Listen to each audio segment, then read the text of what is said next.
Hello. जी फरमाइए। जी मंसूरी साहब, कैसे हैं आप? खैरियत से हैं? अल्हम्दुलिल्लाह जी, अल्हम्दुलिल्लाह। आप खैरियत से? हाँ अल्हम्दुलिल्लाह, अल्लाह का एहसान है रब्बुल आलमीन का। और मंसूरी साहब बताइए कि नमाज हो गई आपकी? हाँ जी, नमाज हो गई। अब नमाज में ही थे, आपका कॉल आया। साइलेंट होता है ना, मालूम नहीं पड़ती। हाँ मुझे बाद में ध्यान आया कि अभी नमाज का वक्त है। जी जी जी। यहाँ तो जल्दी हो जाती है ना बम्बई, मैं बम्बई से बोल रहा हूँ। हाँ जी, बोलिए। अच्छा, मैं ये कह रहा था भाई कि जैसे मेरे को तकलीद करनी है, अगर अभी मैं जी नहीं, जी। अभी तकलीद नहीं करता हूँ मैं, तो मैं तकलीद चारों इमाम में से किसकी करूँ? क्या करनी है? तकलीद। तकलीफ क्या तो? तकलीद जैसे चार इमाम बरक है ना, जी जी। अभी अब तकलीफ करनी चाहिए। आप इमाम अबू हनीफा रहमतुल्लाह अलैह। तो कैसे इनकी तकलीद कैसे करनी है मतलब? अब मुझे पूरे पूरे वर्ल्ड में है ना, 75 80 और 85% इमाम अबू हनीफा की तकलीफ होती है। अरे वो तो सही है, 85% 80% होती आपके है तकलीद। आप मुंबई से बोल रहे हैं? हाँ हाँ। आप वहाँ के जानने वाले से पूछिए ना, किसी से, कि भाई हमें भाई तकलीफ कैसे यार, करनी है। यार यही बात है ना कि किसी से सवाल करो तो यार वो नाक मुंह टेढ़े करते हैं, फिर जो है अपने को जो है फिर बाहर के आलिमों से बात करनी पड़ती है। यहाँ पे आलिम बहुत मसरूफ हैं, समझे? जी जी। टाइम इनके पास में टाइम ही नहीं है, सिर्फ पैसा कमाने में लगे हुए हैं सब। आपको समझ रहे हैं? मेरा नंबर किसने दिया? नंबर ग्रुप से मिल गया था मुझे। किससे? ग्रुप। अच्छा, ग्रुप तो से मिल गया। हाँ, तो मैं ये कह रहा था कि जैसे आपने कहा कि इमाम अबू हनीफा की जो तकलीद है 80 85% जी जी लोग करते हैं पूरे वर्ल्ड के अंदर, है ना? जी जी तो जी अब जी जी। अब मुझे अगर मैं इमाम अबू हनीफा की ना करते हुए अगर इमाम शाफी की कर लूँ तो? इमाम शाफी की तकलीफ कर ले तो वो भी हो जाएगी। चारों में से कोई भी हमको कर लो, चारों इमाम सही है। चारों इमाम सही है, अब लेकिन मसले मसाइल में लेकिन तो अपने फर्क है। हाँ, हम लोग जो तकलीफ जानते हैं ना, वो इमाम अबू हनीफा की जानते हैं। तो इमाम अबू हनीफा की तकलीफ कैसे करनी है और मुझे बताएं, थोड़ा जैसे सा कि समझाएं। नमाज में पढ़ना, इमाम इमाम शाफी का कैसा है नमाज में, जैसे कि रुकू के बाद खड़े होंगे तो हाथ उठाते हैं। और हम्म। इमाम अबू हनीफा में ऐसा है ना कि हम हाथ नहीं उठाएंगे। अच्छा। आपको मैं एग्जांपल से समझाऊं हम्म। कि जैसे रुकू के से खड़े हुए सल्लल्लाहु अलैहि हमीदा, तो इमाम शाफी में हाथ उठाएंगे, हम हाथ नहीं उठाएंगे, हम्म। फौरन रुकू में सजदे में चले जाएंगे। अच्छा, समझे मतलब आप? जैसे कि रुकू फिर किया, रुकू से इमाम उठे। हाँ। इमाम इमाम ने, शाफी का कैसा है कि इमाम के साथ भी किरात करनी है, और इमाम अबू हनीफा में इमाम के साथ किरात नहीं करनी है। यार ये तो बहुत फर्क है, फिर चारों बरत यानी कैसे आहिस्ता होंगे? आवाज में पढ़ना है इमाम शाफी के नजदीक। तो हम ये किरात नहीं करेंगे, खाली गौर से सुनेंगे। नहीं, किरात तो करनी नहीं है कहीं पर भी, उसका तो हुक्म ही नहीं है ना। असल चीज पता है क्या है कि अभी इतना हेलो। इख्तिलाफ अगर रहेगा, मैं बोल रहा हूँ मंसूरी साहब कि जी जी। अगर इतना इख्तिलाफ रहेगा कि एक रफ़ाएदैन कर रहा है और एक नहीं कर रहा है, एक सूरह फातिहा पढ़ रहा है और हम्म। एक नहीं पढ़ रहा है, तो फिर चारों बरकत कैसे हुए? जी जी। हाँ, और रफ़े यदैन का ही मसला है, और कोई मसला नहीं है। तो रफ़ाएदैन का मसला होना नहीं चाहिए ना। क्या वजह है हेलो। कि रफ़ाएदैन, मतलब मैं ये जानना चाह रहा हूँ कि रफ़ाएदैन क्यों नहीं कर रहे हैं? इमाम अबू हनीफा इमाम के जो मानने वाले इमाम हैं। अबू हनीफा ने हम्म। इमाम अबू हनीफा रहमतुल्लाह ने अपने से जो आगे जानने वाले उनके साहबा से उन्होंने ऐसा सुना तो वो ऐसा बयान करते हैं।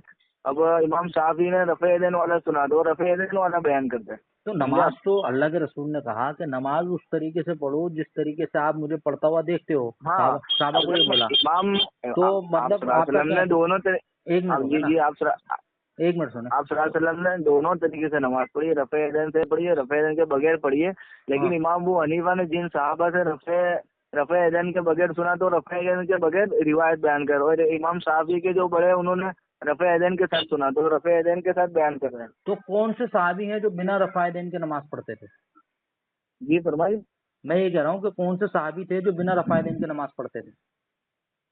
तो अब देखना पड़े, किताब में खोल के आता हूँ। तो कौन सी किताब में मतलब ये लिखा हुआ है? तो मैं भी देख लूंगा ना, मैं भी पढ़ लूंगा इंशाल्लाह। जी जी। कौन कौन सी किताब में तो मैं है? आपको इंशाल्लाह ऐसा तहकीक करके बताता हूँ। अच्छा, मतलब ठीक है। आपने भी नहीं पढ़ा है क्या, मतलब किताब में पढ़ा है क्या आपने? नहीं नहीं, पढ़ा है, लेकिन मैंने तो पढ़ा है, लेकिन मुझे दोबारा देखना पड़ेगा यूँ। तो किताब का नाम भी बता दोगे तो इंशाल्लाह मैं खरीद लूंगा किताब। नहीं नहीं, मैं आपको बता दूंगा ना इंशाल्लाह। अरे इसमें किताब में क्या है, तफसीर की नहीं समझा आप, मैं तफसीर किताब, इसमें आप इसमें सुन। हदीस की किताब भी होती है, जैसे बुखारी शरीफ है। हाँ, बुखारी में है क्या? बुखारी शरीफ है, मुस्लिम शरीफ है, अबू बुखारी तो दाऊद है। शरीफ है। हाँ, ये है किताब मेरे पास में। मैं, बुखारी शरीफ है, हाँ मुस्लिम शरीफ है, अबू दाऊद शरीफ है। हाँ, ये सारी किताबें हैं मेरे पास में। इसमें लिखा हुआ है कहीं क्या इसमें साहबी रसूल ने जो है बिना रफ़ाएदैन की नमाज पढ़ी है? हाँ, बढ़िया ना, मैं आपको आपको हवाला है तो मैं देख लेता हूँ, फिर आपको बता देता हूँ, ऐसा हो तो फोन मैसेज पे अच्छा, व्हाट्सएप पे। तो एक चीज और जाननी थी आपसे, आप ये बताइए कि नमाज में भी तकलीद करनी है, क्योंकि नमाज तो फर्ज है और फर्ज अमल जो है। नमाज में भी तो तकलीफ जरूरी है। हम सुने ना, जिस सुने, मसलक पे, अरे आप जी सुनो तो जिस सही, आप मेरी बात सुनेंगे तो फिर जवाब जी जी दीजिए ना आराम से। जैसे कि अल्लाह के रसूल ने नमाज मुकम्मल पढ़ाई है अल्हम्दुलिल्लाह, अब उसमें जी जी, कमी बेशी तो नहीं हो सकती ना, नहीं नहीं नहीं, तो फिर तकलीफ हम क्यों जिस होगी? मसलक को फॉलो कर रहे हैं ना, हमें उसकी तकलीफ बहुत जरूरी है। जैसे कि हाँ, हम, मैं एग्जाम्पल दूं, जैसे मैं कोई स्कूल में पढ़ता हूँ तो मुझे उसके शराइत को बजा लाना जरूरी है, समझे आप? हाँ, हाँ, हाँ, जैसे कि अब मैं दूसरे दूसरे स्कूल के शराइत वो स्कूल में नहीं चलेंगे। हमें जो स्कूल में पढ़ता हूँ वो स्कूल के शराइत, भाई ये वक्त पे आना है, ये वक्त ये मतलब ड्रेस पहनना है। तो वो मतलब कैसा है कि हम इमाम अबू हनीफा की तकलीफ करते हैं, तो इमाम अबू हनीफा के जो शराइत है उसको मानना हमारे लिए जरूरी है, समझे नहीं, आप? असल में मैंने जो सुना है ना, मैंने ये सुना है कि तकलीद होती है फुरूई मसाइल के अंदर। जी जो जी फुरूई मसाइल है ना, जो कुरान और हदीस से जिसके अंदर नस जी जी। साबित ना हो। रफे रफे अदैन के साथ जो है वो, रफे अदैन के बगैर जो है, रफे अदैन के साथ सब साबित है, वो नहीं नहीं हदीस नहीं शरीफ से समझे सब आप साबित है। आप बात को नहीं समझे। मैं ये कह रहा हूँ, जो मैंने सुना है ना, वो ये सुना है कि तकलीद उन चीजों में की जाती है जिनकी नस कुरान और हदीस के आपका अंदर नहीं होती है। आवाज नहीं आ रहा बराबर। मैं कह रहा हूँ तकलीद उन चीजों में की जाती है जिसमें कुरान और हदीस में नस साबित ना हो, वाज़े जी जी तौर जी पर कुरान की आयत या हदीस रसूल साबित ना हो, तो उसमें जी जी, मुजतहिद इज्तिहाद करता है, उसमें तकलीद हाँ की हाँ, जाती है ना। तो जी अब जी जी रफ़ाइदन की जी हदीस तो मौजूद है अल्हम्दुलिल्लाह, जी जी, मौजूद है वो तो, और हदीस शरीफ में तो फिर मौजूद है। इसमें तकलीद क्यों होगी? वो तकलीफ तो जरूरी है, नक्शे साबित हो गए, तकलीफ तो जरूरी है। नहीं नहीं, तो फिर वो उन लोग झूठ बोलते हैं, मतलब कि भाई इश्तिहाद उसमें होगा, फुरूई मसाइल में तकलीफ तभी होगी जब नस साबित नहीं होगी। आप कह रहे हो कि नस साबित होगी तब भी तकलीफ करनी है, तब तो तकलीफ का जी मसला जी, ही नहीं है ना, अल्लाह के रसूल से साबित है, फिर वहाँ तकलीफ की क्या हाँ जरूरत अल्लाह है? के रसूल से साबित ही है। लेकिन हाँ, वो क्या है, जैसा साहब से सुना गया है ना, ऐसा बयान किया गया है आगे। अभी क्या है ना, को मैंने जितनी भी हदीसें पढ़ी है ना, जी बुखारी जी की हो, मुस्लिम की हो, अबू दाऊद की हो, जामे जी जी तिरमिजी हो, इब्ने माजा हो, सुनन निसाई हो, सबके जी अंदर जब मैंने जो है नमाज की तहकीक की ना, तो जी जी मैंने जितने भी रुकू के बाब पढ़े, जहाँ रुकू की जी हदीसें जी, हैं, तो रुकू की बाबुल हदीस, रुकू। हाँ, बाबुल रुकू के अंदर जो है ना, रफ़ाए दीन की हदीसें हैं सब जगह। जी कहीं जी कोई ऐसी किताब है नहीं जिसके अंदर बाबुल रुकू के अंदर रफ़ाए दीन की हदीस ना हो। जी लेकिन जी आप ये कह रहे हैं कि आपके सहाबा इकराम ने बिना रफ़ाए दीन के भी नमाज पढ़ी है, तो मैंने तो ऐसी कोई हदीस नहीं देखी है। हाँ, तकबीर तहरीमा का एक आलिम से बात हो रही थी मेरी, तो उन्होंने बोला कि अल्लाह के रसूल सल्लल्लाहु अलैहि वसल्लम ने नमाज शुरू की और एक ही बार रफ़ाए दीन किया। तो वो जी जी बाब, जब मैंने बाब देखा उस हदीस का, जब बाब देखा तो वो बाब जो था ना, बाबुल तकबीर तहरीमा था। तो तकबीर जी जी, तहरीमा में रुकू का रफ़ाए दीन तो आएगा ही नहीं ना, क्योंकि वो बाब सिर्फ तकबीर तहरीमा का है। जी और जी, मैंने जब उसके उसमें रुकू आगे, का तो रफेदन आएगा ही नहीं। हाँ, तो जब मैं रुकू के बाब में गया तो वहाँ मेरे को रफ़ाए दीन की हदीस मिल गई। तो मैंने जो अच्छा, आलिम साहब को बोला, मैंने बोला इसमें तो मौजूद है, आप तो मतलब मुगालता दे रहे हैं मेरे को। तो फिर वो बोले जी नहीं जी, भाई, वो बाद में बात उन्होंने करना। आपको शक में डाल दिया। हाँ, शक में डाल दिया। तो अब असल जी चीज़ जी, क्या है, अभी वही शक मेरे दिमाग में पैदा हो गया कि अभी जैसे कि आपने अच्छा, कहा कि भाई सहाबा इकराम ने जो है ना बिना रफ़ाए दीन के भी नमाज पढ़ी है ना? जी जी, हाँ, तो हम्म, मैं वो हदीस देखना चाहता हूँ जिसके अंदर किसी सहाबी या रसूल ने रुकू किया हो, रफ़ाए दीन ना किया हो, और रुकू से उठे हों जी, तो रफ़ाए दीन ना किए हों, तो मेरा शक हाँ दूर तो हो मैं, जाएगा, है ना? देखिए शक दूर हो जाएगा आपका, तो मैं हाँ, आपको जरा देख कर बताता हूँ। तो और आप, मैं हाँ, दूसरी बात ये भी कहना चाहूंगा कि अपने है ना, अपने का कुर्बानी की पे भी लिखते हैं हाँ, हाँ, अपना कितना? 1200 रुपये, 1200 रुपये है, अपनी 1200 रुपये? तकसीम होती है। जी 1200 जी, रुपये तो बहुत बिहार में होती है, हाँ, बिहार में वो, होती है अररिया, अररिया। अच्छा, तो ये जी जी, 1200 रुपये का और जो हिस्सा है भाईजान, तो ये जी जी, जानवर जानवर कितने का है ये फिर 1200 रुपये के ये हिसाब से? समझे ना, तुम्हारे वो जानवर समझे ना, 4,000 तक का मिल जाए, तो चार पाँच चार चार हजार चार का। भाईजान भाईजान 4,000 रुपये में कैसे जानवर मिलेगा? बिहार के सर पूरे आप हिंदुस्तान के यहाँ अंदर। के, हाँ, अब हाँ, यहाँ के हिसाब से सोच रहे हैं, मैं बिहार की बात कर रहा नहीं हूँ, नहीं, गरीब मैं इलाका है आपको वो। पूरे हिंदुस्तान का बता रहा हूँ, पूरे हिंदुस्तान में 4,000 रुपये का जानवर 2 साल का नहीं मिलेगा। मैं मैं भी दिखा, मैं आपको दिखा दूँ तो हाँ, आप मेरे को दिखाओ भाई, ये तो नामुमकिन है आप मेरे 1200 रुपये का। आप भाई आप सुने ना, आप गोश्त कितने रुपए किलो है मालूम है आपको?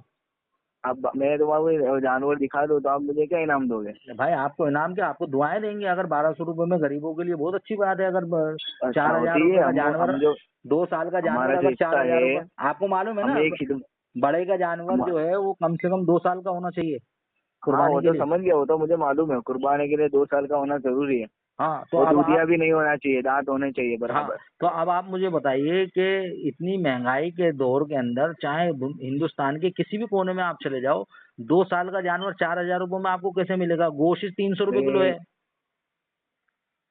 मिल जाता है, हमारा बिहार में मिलता है हमको, हम 3-4 साल बिहार से कुर्बानी ऐसा, कर रहे उधर। मैं कोई हिंदुस्तान के बाहर नहीं रहता हूँ, मैं भी हिंदुस्तान में रहता हूँ। बिहार में मेरे बहुत दोस्त लोग हैं अल्हम्दुलिल्लाह। जी जी।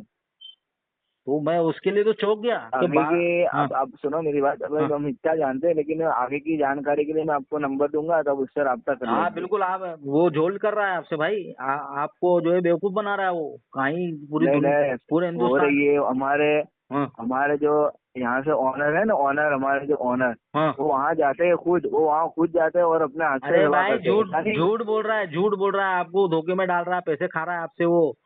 1,200 रुपये मेरे, में आप नहीं नहीं, मैं सच बता रहा हूँ आपको। बिहार में मैं बता देता हूँ जानवर कितने का मिलता है, बता दूं आपको पूछ के? जी जी, बता दो कुछ।